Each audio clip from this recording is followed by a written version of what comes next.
नमस्कार। मैं अरुण के शर्मा, एनालिस्ट वन थॉट। आज बात करेंगे देश की सबसे बड़ी पार्टी, जो देश के अधिकतर राज्यों में राज भी कर रही है, लोकसभा में उसका बहुमत भी है और राज्यसभा में भी किसी न किसी तरह से अपने अध्यादेश पास करवाने की कुव्वत रखने वाली पार्टी, यानी भारतीय जनता पार्टी। जब हम नाम लेते हैं भारतीय जनता पार्टी का, तो साथ ही ये शब्द याद आ जाते हैं: चाल, चरित्र और चेहरा।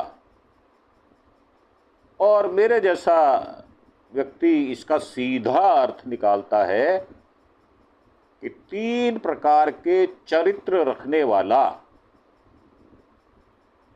अर्थात जिसका चरित्र ही एक ना हो, यानी कि वो ये विश्वास रखता हो कि देश की स्वायत्त संस्थाएं भी उसके पास हों, सुप्रीम कोर्ट भी उसके कहे अनुसार चले, चुनाव आयोग बांदी बनकर हाथ जोड़कर उसके सामने खड़ा रहे और हमारी न्यायपालिका, कार्यपालिका सब उसके अधीनस्थ ऑलरेडी है, कानून से है, परंतु वो उसको चरण चाटू नौकर समझे और अपनी मर्जी से काम करे। और तुर्रा उस पर यह प्रश्न उठता है कि क्या विश्व की सबसे बड़ी पार्टी अपने अध्यक्ष को नहीं चुन पा रही? पिछले वर्ष इन्हीं दिनों में जब चुनावों के रिजल्ट आए थे 4 जून को, और उसके बाद सरकार ने शपथ ली, अपना 11वां वर्ष शुरू किया मोदी साहब और शाह साहब के हेड में, तब नड्डा साहब लादे हुए भारतीय जनता पार्टी के अध्यक्ष माने जा रहे थे और टारगेट रखा गया था कि दिसंबर 2024 तक अपना अध्यक्ष भारतीय जनता पार्टी चुन लेगी, परंतु ऐसा हुआ नहीं। क्यों नहीं हुआ? इसके बहुत सारे कारण हैं। क्योंकि ऐसा चाटुकार कोई भी अध्यक्ष मिल नहीं पा रहा जो राष्ट्रीय स्वयंसेवक संघ को भी संतुष्ट रखे और मोदी साहब का भी यस सर हो। वो बिल्कुल ऐसे काम करे जैसे अमित शाह नरेंद्र मोदी का अर्दली बनकर काम कर रहा है। अब ऐसा कोई निर्विवाद व्यक्तित्व मिले तो उसको अध्यक्ष बनाया जाए। बहुत सारे नामों पर विचार भी हुआ, उनमें बहुत बड़े बड़े नाम भी हैं। कई कई वर्षों तक वो राज्यों के चीफ मिनिस्टर रहे हैं। नाम लिया जाए तो बहुत सारे नाम उनमें याद आ जाएंगे, परंतु कहते हैं ना कि बिल्ली के भागों छीका टूटा, तो मोदी जी के भागों छीका टूट गया। अर्थात देश जो है वो अस्थिरता की स्थिति में आ गया और नए भारतीय जनता पार्टी का चुनाव स्थगित हो गया।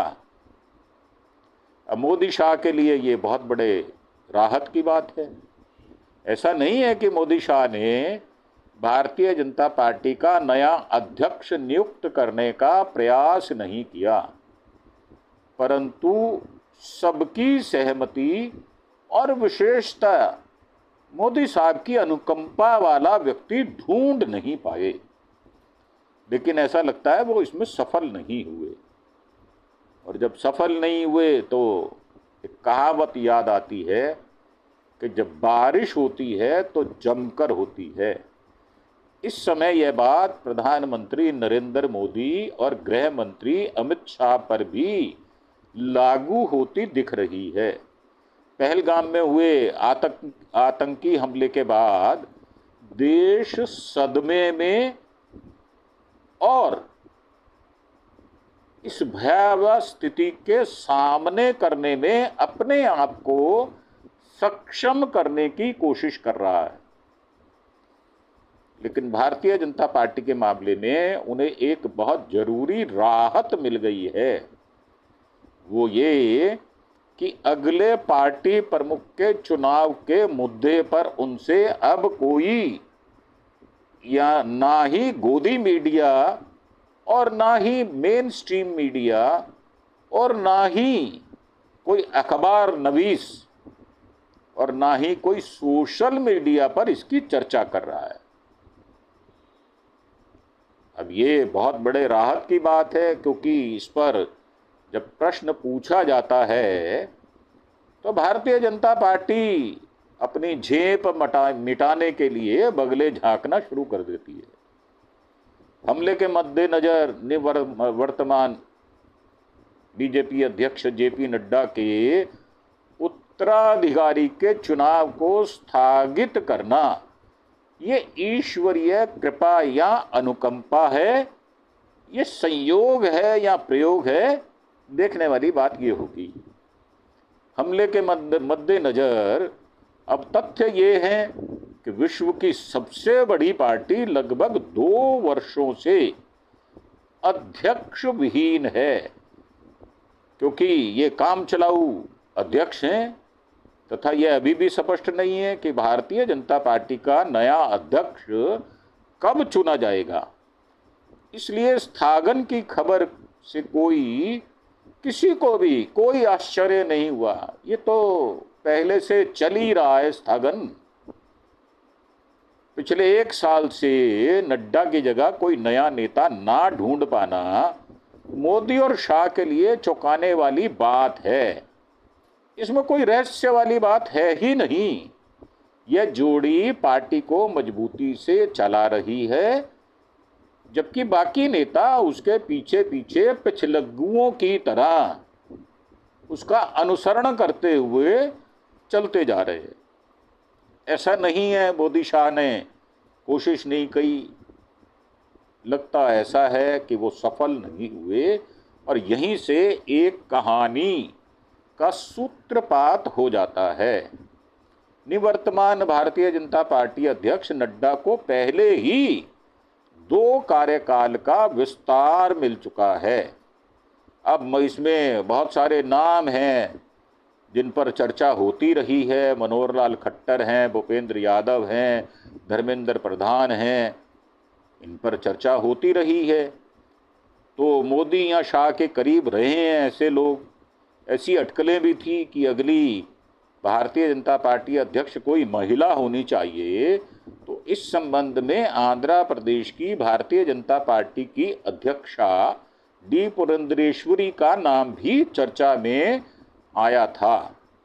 नड्डा, जिन्हें हल्के फुल्के व्यक्तित्व वाला व्यक्ति माना जाता है और जिन्हें मोदी का करीबी सहयोगी भी माना जाता है, संभवतः 1980 में भारतीय जनता पार्टी की स्थापना के बाद सबसे लंबे समय तक इस पद पर रहने वाले व्यक्ति हो सकते हैं। ऐसी उम्मीद पूरी है। 2 बार विस्तार दिए जाने के बाद पिछले 1 साल लोकसभा चुनावों से पहले और अब पहलगाम हमले के कारण अभी तक इस बारे में कोई आधिकारिक बयान नहीं आया। नड्डा के स्थान पर कौन चुना जाएगा, ये बिल्कुल स्पष्ट नहीं है कि पहलगाम मुद्दा अतीत की बात बन जाने से पहले ऐसा नहीं हो सकता।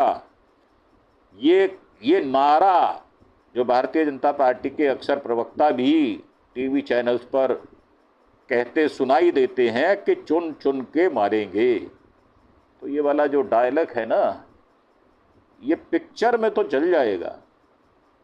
क्योंकि जो सनी देओल हैं, जब वो ऐसा डायलॉग बोलते हैं तो हाल में तालियां बजनी शुरू हो जाती हैं।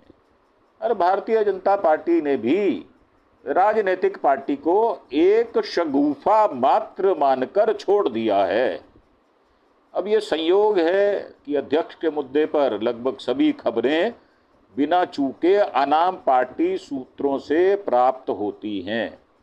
भारत भले ही दुनिया का सबसे बड़ा लोकतंत्र हो और बीजेपी भले ही दुनिया की सबसे बड़ी पार्टी होने का नाटक या दावा करती हो, लेकिन ऐसा लगता है कि किसी को बोलने का अधिकार मोदी और शाह की जोड़ी ने नहीं दिया। केवल दो शीर्ष नेता ही निर्णय लेते हैं, चाहे वो सरकार के हों, चाहे वो पार्टी के अंदरूनी हों, चाहे वो राज्यों से संबंधित हों। भले मुख्यमंत्री किसी को बनाना हो, किसी को उतारना हो, किसी अनाम व्यक्ति को मुख्यमंत्री बनाना हो, तो ये सारे अधिकार मात्र दो व्यक्तियों के बीच में आकर सिमट गए हैं। ये सच है कि इस स्थागन से मोदी और शाह को राहत मिली है, क्योंकि ऐसा लग रहा था मुद्दा जटिल समस्या बन गया है।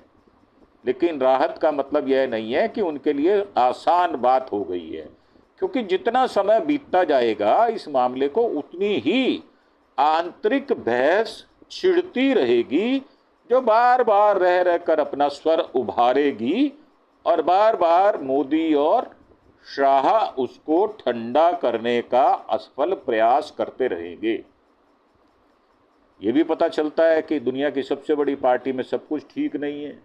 चाहे आधिकारिक खेमे से हमले का जवाब कैसे दिया जाए, यह 11 साल पहले प्रधानमंत्री बनने के बाद मोदी के लिए सबसे बड़ी चुनौती बन गई है। गृह मंत्री होने के नाते शाह जम्मू कश्मीर में सुरक्षा के लिए सीधे तौर पर जिम्मेदार हैं, क्योंकि यह एक केंद्र शासित प्रदेश है और वहां की पुलिस सीधे केंद्रीय गृह मंत्री के अधीन होती है। वर्तमान परिदृश्य जो है वो आरएसएस के लिए क्यों अनुकूल है, यह भी बात सोचने की है। अब दिलचस्प बात यह है कि इस प्रकार की स्थिति आरएसएस के लिए अनुकूल है, जो 2019 के बाद से भारतीय जनता पार्टी के संचालन के तरीके पर पुनर्विचार कर रहा है। जब मोदी ने बालाकोट हवाई हमलों के कदम पर लोकसभा चुनावों में बड़ा बहुमत हासिल किया था, ये कह के कि आप अगर बालाकोट हमले का मोदी सरकार जवाब देती है तो क्या आप हमें दोबारा से चुनने का प्रयास नहीं करेंगे। और अज्ञात सूत्रों के हवाले से खबरें भी मिलती रहती हैं। कहा जाता है आरएसएस पार्टी के अंदर समन्वय के लिए नियमित बैठकों पर जोर दे रहा है, जो कि सरकार के निर्णय लेने में आसानी हो, परंतु ऐसा होता दिख नहीं रहा। एक पर प्रमुख अखबार ने कहा कि इसे महत्वपूर्ण और दुर्लभ घटनाक्रम बताया है।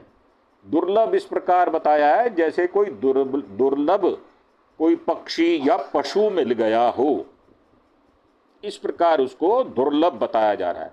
आरएसएस प्रमुख ने पिछले हफ्ते प्रधानमंत्री से उनके आधिकारिक आवास पर मुलाकात भी की थी। पहलगाम हमले के बाद उच्च स्तरीय सुरक्षा समीक्षा के तुरंत बाद यह मुलाकात हुई थी, यानी 22 अप्रैल के बाद। मोदी शाह के लिए संगठनात्मक मुद्दे फिलहाल गौण प्राथमिकता वाले हैं, लेकिन डर यह है जैसे जैसे निर्णय में समय लगेगा यह उतना ही जटिल होता जाएगा। यह आरएसएस के लिए ज़्यादा अनुकूल परिस्थिति नहीं है, जिसे 2014 से ही इस मुद्दे पर निर्णय लेने में कई तरह से नज़रअंदाज किया गया है या फिर उसे बरगलाने की कोशिश की गई है। यह महज संयोग नहीं है। मई 2014 में देश के शीर्ष पद पर आसीन होने के बाद मोदी इस वर्ष पहली बार नागपुर आरएसएस मुख्यालय गए थे। गुजरात के मुख्यमंत्री के रूप में भी मोदी की विशेषता यह रही कि वह पार्टी और सरकार पर पूर्ण नियंत्रण चाहते हैं और किसी भी तरह से दूसरों को दरकिनार करने का भरसक प्रयास करते रहते हैं। यह सर्वविदित है। नितिन गडकरी को पार्टी के एक शक्तिशाली गुट ने तब शिकार बनाया था जब वे पार्टी प्रमुख के रूप में दूसरा कार्यकाल चाह रहे थे। इसका उद्देश्य राजनाथ सिंह के माध्यम से संगठन पर मोदी के कब्जे में मदद करना था। मुख्य धारा के मीडिया के साथ समस्या यह है कि वह यह स्वीकार ही नहीं करता कि भारतीय जनता पार्टी के भीतर कोई समस्या हो भी सकती है अथवा नहीं, और भगवा पार्टी निर्णय लेने में देरी क्यों कर रही है इस पर विचार करने के लिए भी गोदी मीडिया तैयार नहीं होता। मोदी के जाने माने आलोचक हैं संजय जोशी, जो आरएसएस में जिनकी मौजूदगी है, जबकि एक दशक से भी अधिक समय पहले मोदी शाह द्वारा उन्हें हाशिए पर धकेलने की कोशिश की गई थी तथा उनकी गतिविधियों को मीडिया द्वारा नजरअंदाज किया जाता रहा है। लेकिन एक साल पहले लोकसभा चुनावों में मोदी शाह की बहुमत हासिल करने में विफलता संकटग्रस्त आरएसएस के लिए वरदान साबित हुई है। चर्चा थी कि अगर मोदी शाह तीसरी बार बहुमत हासिल कर लेते हैं तो संघ परिवार में आरएसएस प्रमुख मोहन भागवत सबसे कमजोर व्यक्ति होंगे। वैसे धरातल पर सच ये है कि वो आज भी सबसे कमजोर व्यक्ति हैं आरएसएस में, लेकिन शीर्ष पर बैठे लोग राजनीति को समझते हैं, जिसमें उनके खिलाफ खेली जाने वाली राजनीति भी शामिल है। इससे पहले आरएसएस को हल्के में लिया जाता था।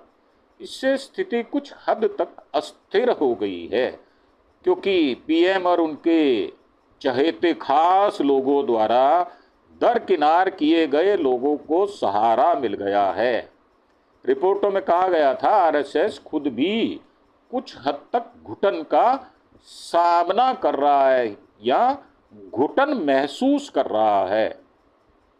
अब ये जिस तरह से उसे हल्के में लिया जाता रहा है, खासकर 2019 के बाद से, तो जब मोदी ने 2014 की तुलना में भारतीय जनता पार्टी के लिए बेहतर बहुमत हासिल किया था। ज्ञात हो कि आपको 3 सीट आई थी।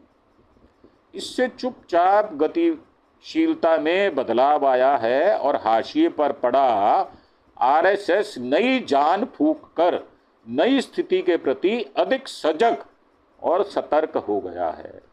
गाहे बगाए भागवत साहब का बयान भी आता रहता है। ठीक है कि संदर्भ उसके सही नहीं होते और बयान भी ऐसी कुतर्क बुद्धि से दिया जाता है जिसका कोई सानी आपको भारत में और कोई संगठन में मिलेगा नहीं। करीब 10 दिन पहले ऐसी खबरें आई थी, बीजेपी ने अपने राष्ट्रीय अध्यक्ष के चुनाव को फिलहाल टालने का फैसला कर लिया है। यह फैसला पार्टी के शीर्ष नेतृत्व ने किया है। जेपी नड्डा फिलहाल अध्यक्ष बने रहेंगे। नड्डा 2020 में इस पद पर बने थे। भारतीय जनता पार्टी ने मई में चुनाव कराने की योजना बनाई थी, लेकिन अब इसे टाल दिया गया है। भारतीय जनता पार्टी के संविधान के अनुसार राष्ट्रीय अध्यक्ष का चुनाव राज्य स्तरीय संगठनात्मक चुनावों के पूरा होने के बाद होता है। ऐतिहासिक रूप से भारतीय जनता पार्टी ने 6 अप्रैल 1980 को अपने राष्ट्रीय अध्यक्ष का चुनाव देखा है। इस बार की देरी से यह पता चलता है कि सत्तारूढ़ पार्टी में सब कुछ ठीक नहीं है।